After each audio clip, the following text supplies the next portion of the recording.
All right, y'all, we are back with another watch along reaction video, and I just want to emphasize the fact that this is a watch along video. We will put a link to the original video down below. Yep. So if y'all want to watch that uninterrupted, but we just wanted to watch this 10-minute video by SBS The Feed on what's going on in the Australian market as it comes to farmers. And there's a lot of really great information here, and we just want to talk about how it's applicable and kind of how it's what everyone is experiencing all around the world. So let's get started. Generally dry day on Wednesday with sunny periods. Okay, I've got a lychee farm here in Tyrone, which is just west of Gingin. Also, we've got a back Springfield farm. It was a cane farm. It's going into macadamias. However, there may be more cloud in the south.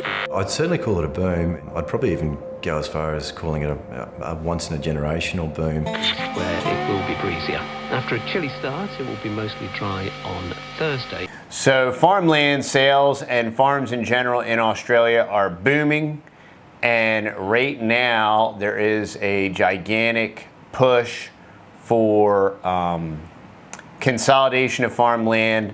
Yep. And you have a lot of venture capital and larger international conglomerates buying up Australian farms. It's the same thing we're seeing here in America. We just experienced some large buyouts by Brazil, Pilgrim's Pride. Bo Pilgrim's Place got brought out by a Brazilian company. So we're seeing this basically international consolidation going on. And a lot of that is brought about by a debt-based economy when they print tons and tons and tons of paper, and there's this gigantic glut of printed paper, and it's got to go somewhere.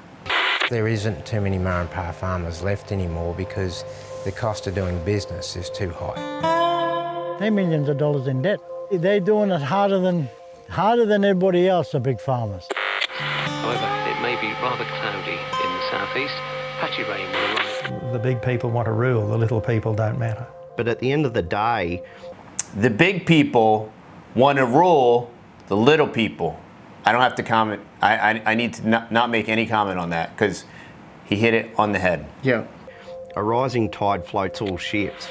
On FM, on longwave, on digital radio and online.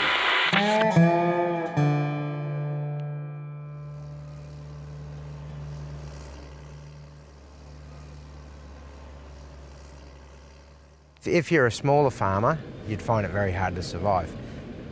We first started with one farm years ago, then we bought the neighbour, so over 25 years we've basically bought out 25 different farmers just to become viable. There's very few young people coming into the ag industry, which you really couldn't afford to get into the industry unless you're actually born in it now. In Bundy, the price of land's roughly between $10,000 to $25,000 an acre, which means if it's a good farm, you're up for $2 million before you got a house, before you buy your tractors, and then before you buy seed. So the average guy is getting priced out of the market, and we're seeing that here in Texas with land prices skyrocketing.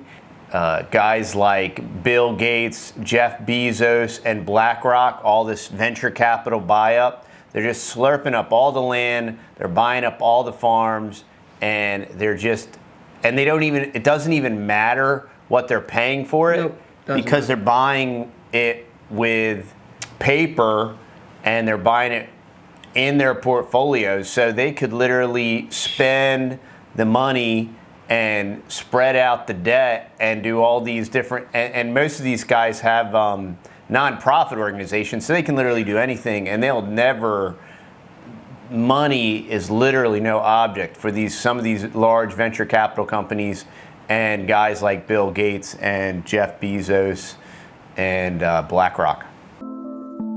No one realises the total cost on doing business.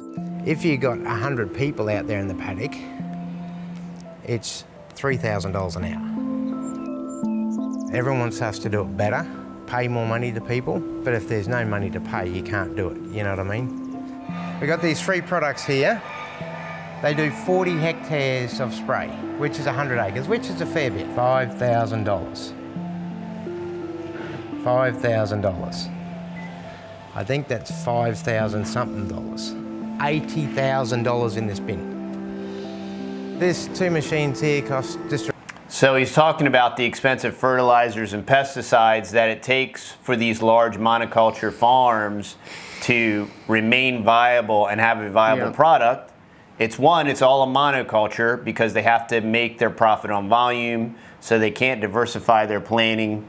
They got to do a monoculture so that it's all volume, volume, volume. And with a monoculture, you get all different kinds of pests, and you have all different types of water issues. With any monoculture, there's so many extra additional problems, but the concept with big ag is scale, scale, scale, volume, volume, volume, and your profit margin can be very small if your volume is high enough.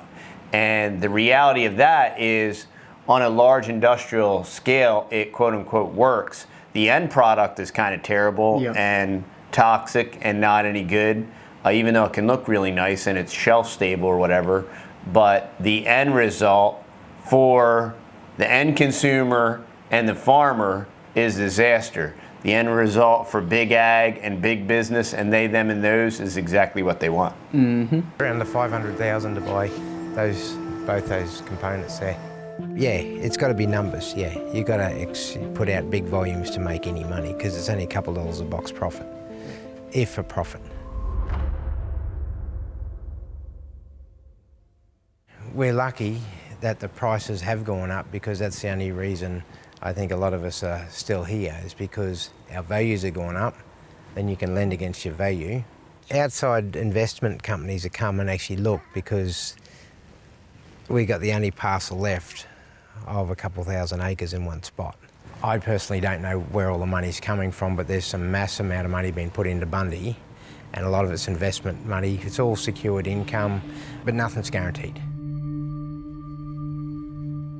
This is April 2003. There would be quite a few landholders in there. It's gone from being pretty much all cane land to only that bit there and those bits up there and a few bits through there that are still used for cropping.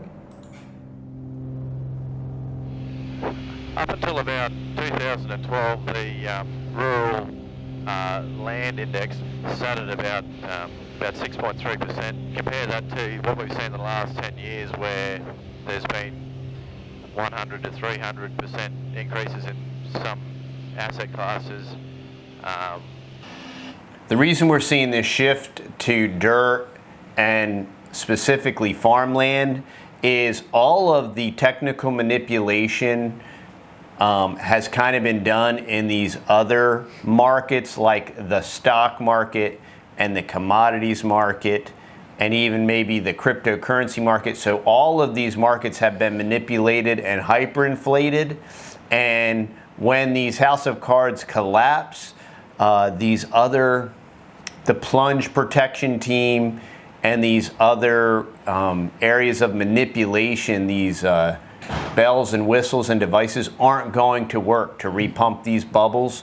So the venture capitalists and they, them, and those and the big dollar high finance people have to find other markets and new markets to find value and find an increase of value. And they also have to park all of this printed fiat currency. And then in addition to the printed fiat currency through all the quantitative easing, we have all this artificial synthetic market that has been created through all these derivatives and derivatives of derivatives and synthetic derivatives. So we're creating all this artificial profits, artificial wealth. It has to go somewhere, and they know these bubbles are going to pop, so it's constantly shifting. So that's why we're seeing the shift to farms and farmland, and you simultaneously get to starve the world as a byproduct. So what a better thing to invest, make a ton of money, and then starve the world and dump it, maybe even simultaneously. And the power structure and the predator class wins, and the little guy, we starve to death, and we can't afford farmland. Yeah, and it's just the best, for them, it's just a big old land grab. And once they can control the land, they can pretty much control almost anything. They started with our food and being able to control our food and where it comes from, and then on top of that, if they can grab all the farmland, then they can control, our food. So. Yeah, once they buy the farmland, they can control what is grown or what isn't grown on it, what pesticides are used, what pesticides aren't used. So how it is grown, why it's grown, what's being grown. It's total panopticon, it's total control. In my view, at least, it's a level of growth that would only be observed once in a lifetime. The boom's been created by cheap money, low interest rates, really strong commodity prices in some ag sectors, or quite a few ag sectors. Institutional investment at a capacity that we probably haven't seen before. Those who have been able to expand have obviously done that.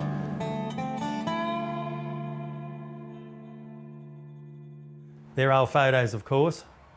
Mum was 18 and the middle one's 21 for Dad before he went to war, and the one on the right's when he came home from war. He was about nearly 25 there. If Dad was still alive, he'd be 103, actually tomorrow.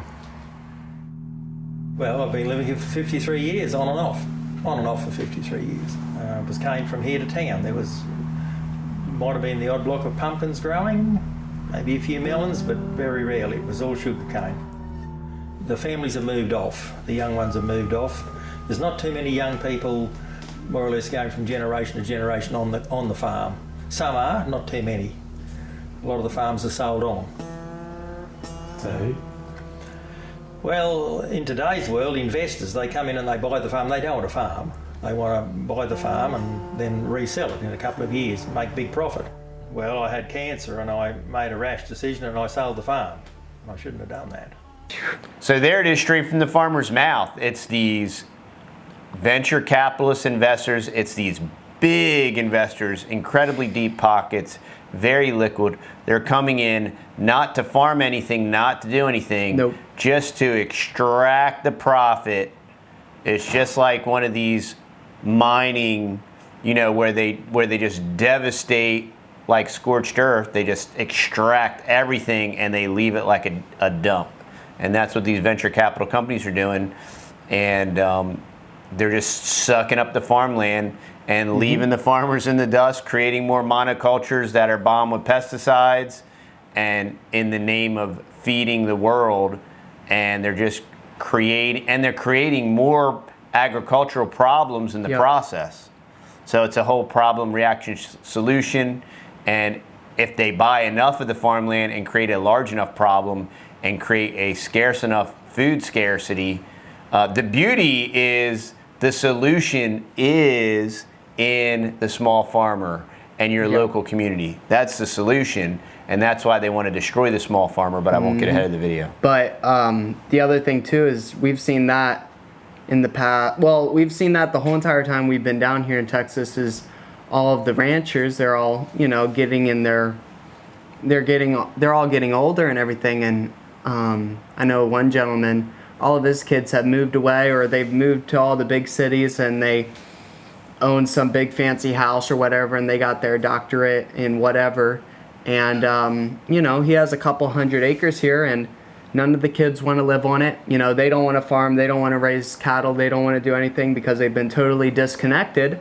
And it's just super sad. So and most of the time what happens is the dad will die, or the mom will die, or the older generation will die, and then it gets plopped down in the kid's lap, and they're like, oh well, land's going for $10,000 an acre over there, I'll just sell it and make some money or whatever real quick. You make these decisions, we think it's a good idea at the time.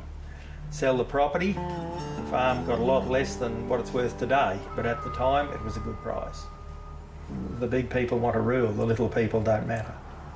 Councils will tell you they'd rather deal with 2 or 3 big fellas than 200 farmers. And that has everything to do with the general population just really being comfortable with the big box store, and because these big box stores, the Walmarts of the world, are the ones that aren't wanting to deal with the local farmer. They want to deal with the big supplier. They want to deal in volume, and the quality of the product hurts. And so the solution is observe the masses and do the opposite. The solution, most of the solutions for life, is observe the masses and do the opposite. We moved here 8 years ago. We wanted to observe the masses. We wanted to do the opposite. The masses want to come home and turn their TV on and be distracted.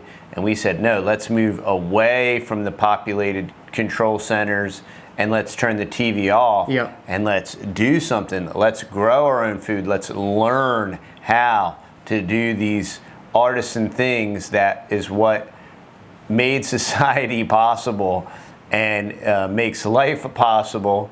And so observe the masses and do the opposite. And the greatest thing that the last couple of years have taught us with the frailty of the supply chain is we need to shorten our supply chain, and there's no better way than the local farmer be the local farmer.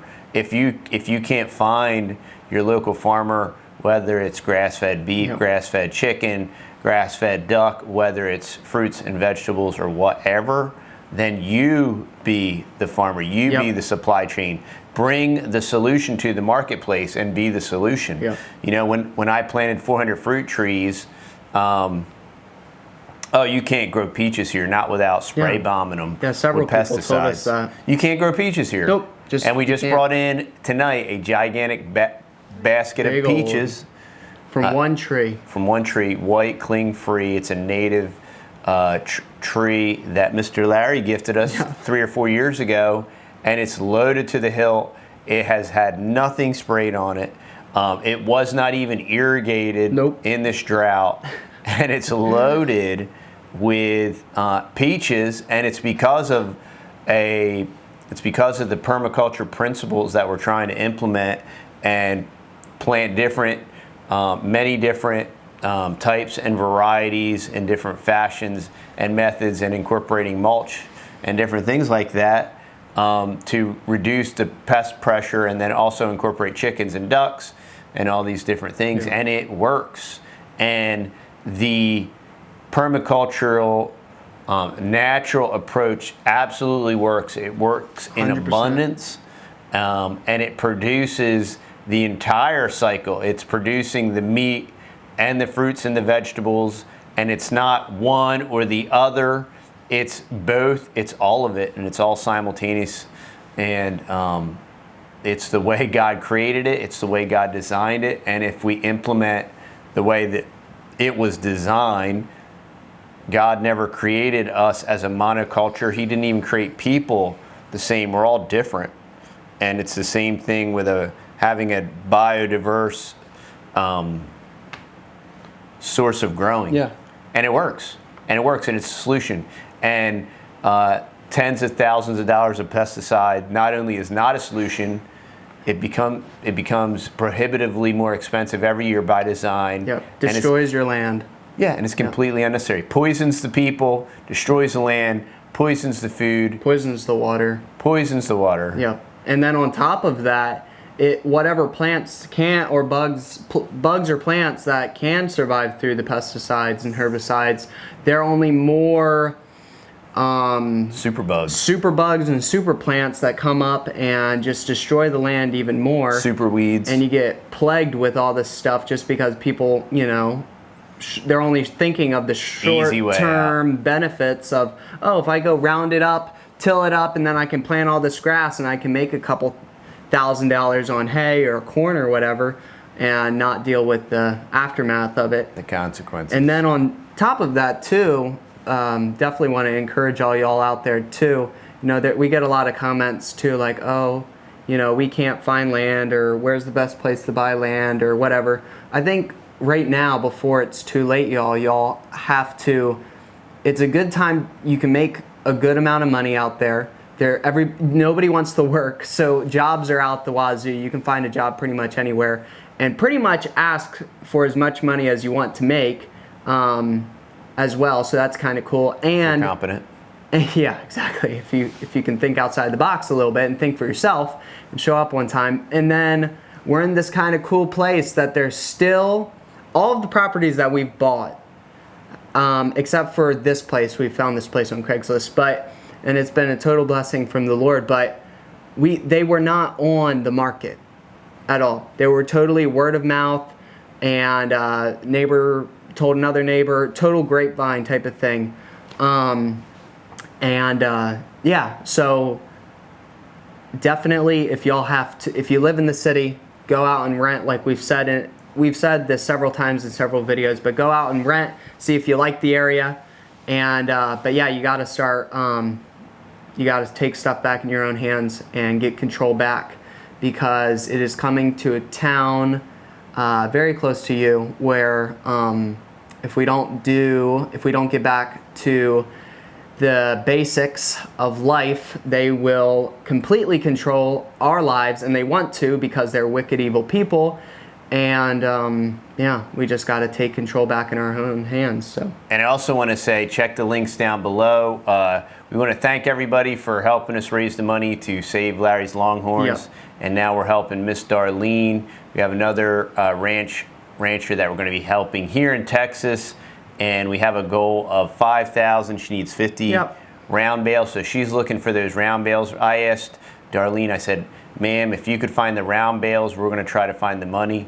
So check out the link below. We would like to fund that this week with all y'all's help. Thank you so much for the support and the help. And now let's get back to the video.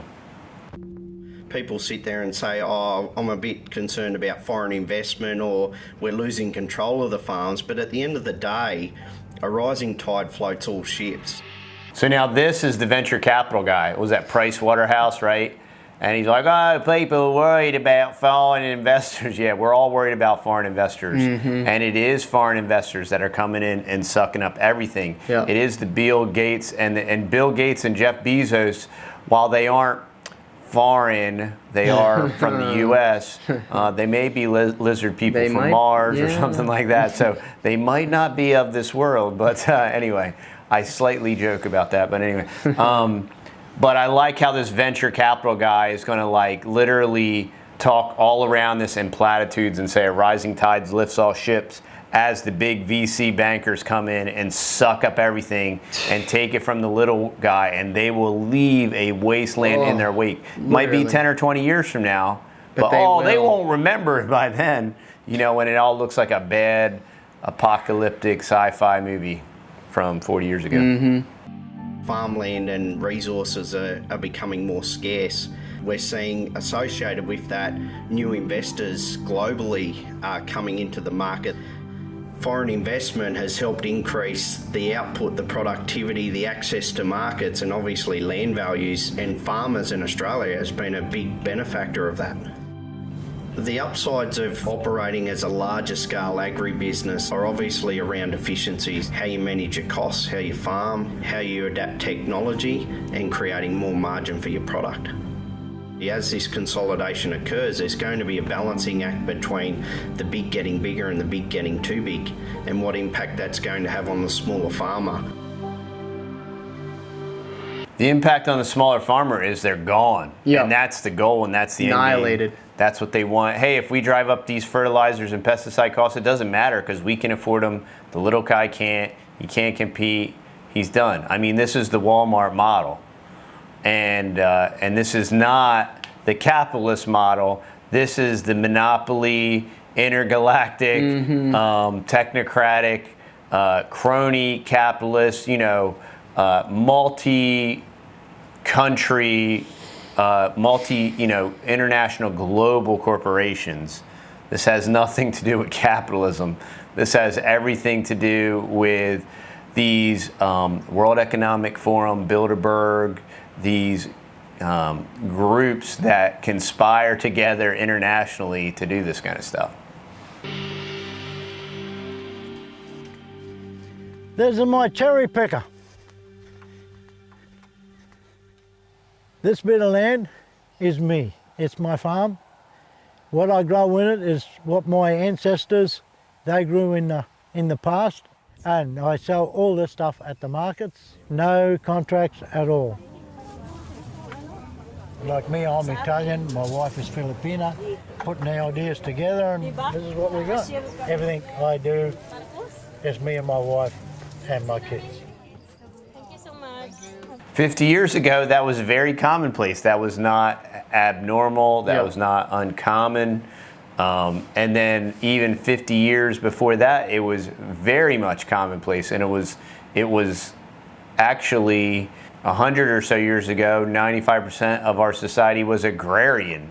And so we really need to return to that, return to what works, return to what has created all this artificial wealth is just this printing of money and all this synthetic lifestyle, synthetic everything. It's a completely manufactured synthetic life, synthetic lifestyle, synthetic entertainment, synthetic food, synthetic vitamins. Just the whole entire thing is a fabricated construct that does not last long term. It's a very short-term, short-lived thing.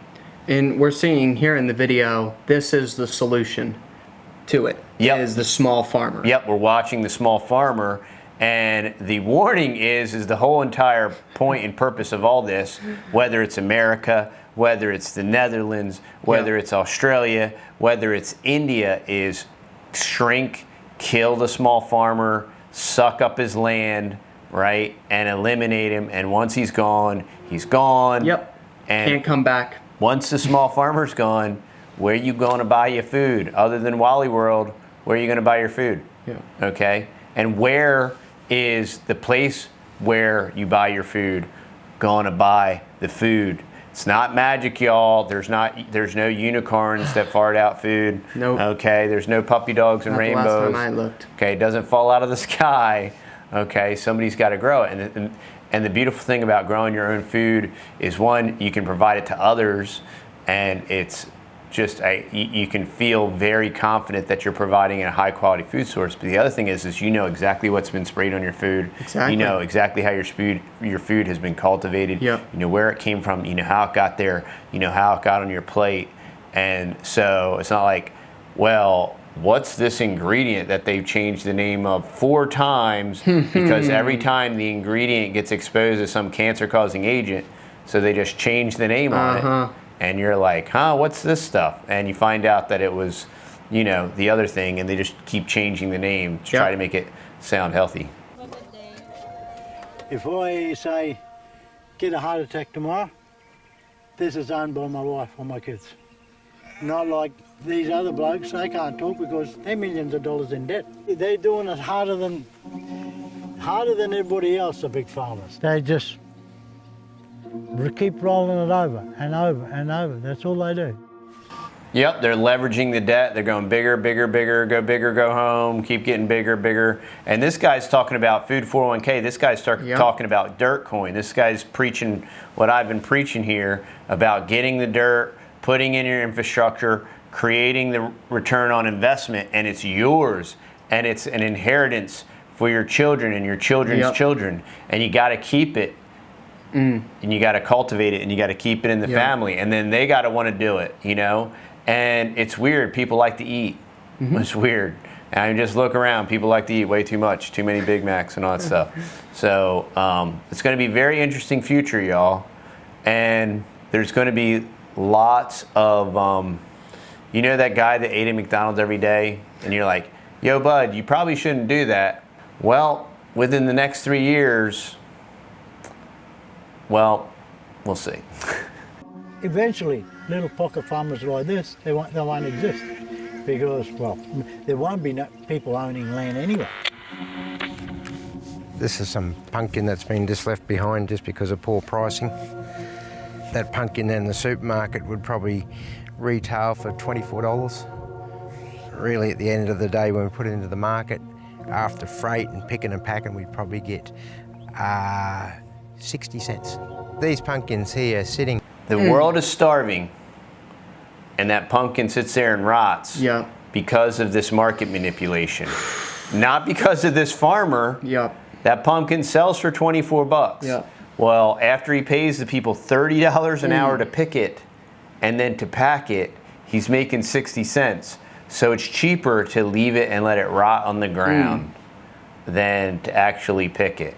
And the world is starving, and it's not this guy's fault. No. It's not this guy's fault. This is all by design. Yeah. This has been manufactured. He's probably not allowed by law to let other people come in and pick it and let them feed their animals with it because of all the dumb legislation that the lizard people foist upon us. And so there goes, the world starves, and this food sits on the ground and rots. Here, because it'd cost us more to pick, pack and send than we'd actually get back out of it. So it may as well stay here at $15,000 an acre. Personally, I think everyone in the industry is actually tired. I personally don't sleep. I got my eyes shut, but I wake up in the morning, I've worked problems out overnight and I don't sleep. We're at the stage now, we're not going no bigger. That's it. If anything, probably getting smaller. Or get out. You mean if I had the chance again? Definitely not. Never sell it. You learn a lot. And real estate agents... There you go. The Australian farmer's telling you, if you own it, do not sell it. Yeah. Don't sell your birthright. Don't sell your land. All right. That was Ahab, right? He wanted to buy Naboth's vineyard, and he was like, sorry, king, I can't sell it to you. I'm not allowed to sell it to you. This is my inheritance. This is my land, and I'm not allowed to sell it to you. And we look at it the same way. Yep. And don't sell your dirt. And the other side of that equation is buy dirt. Yeah. Right? Yep. So have dirt to sell that you're never going to sell, right?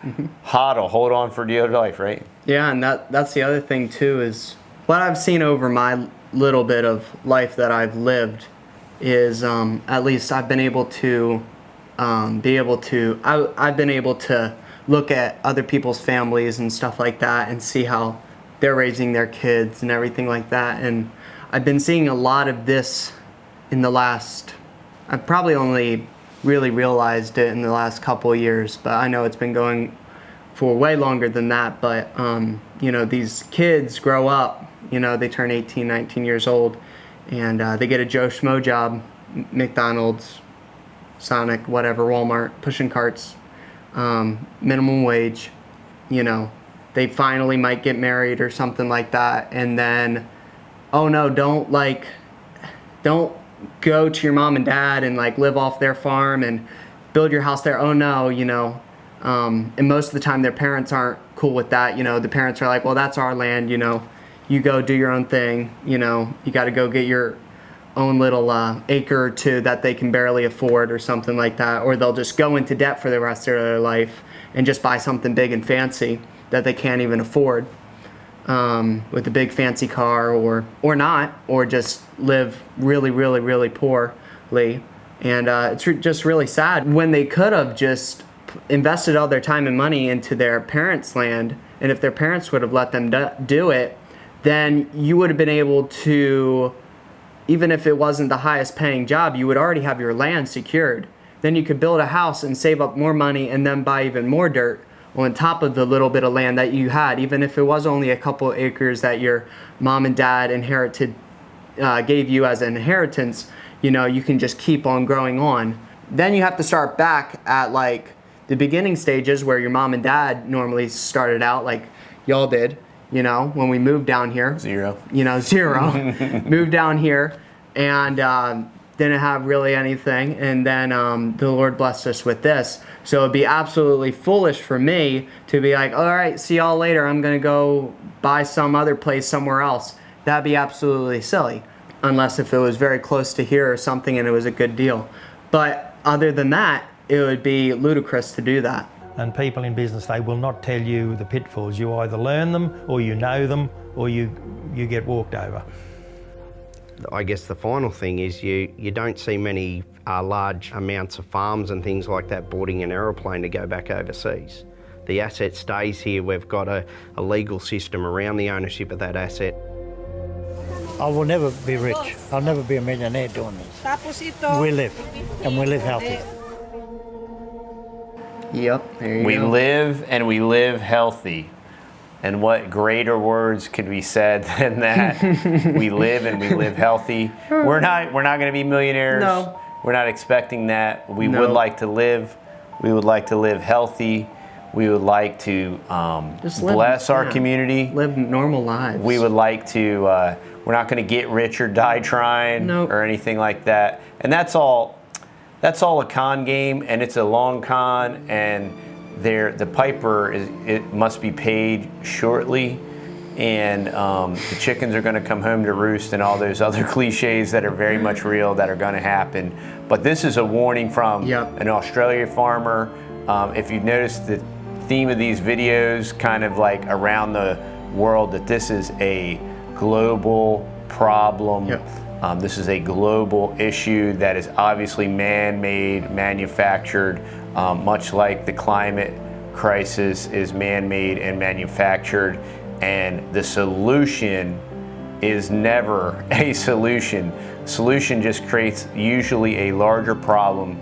It always creates more government, more control, more technocracy, and these people that are non-elected and giving this enormous amount of power never have any good ideas, and they always have nefarious ties to very, very evil, wicked people that traffic human beings and, you know, kill human beings and all that good stuff.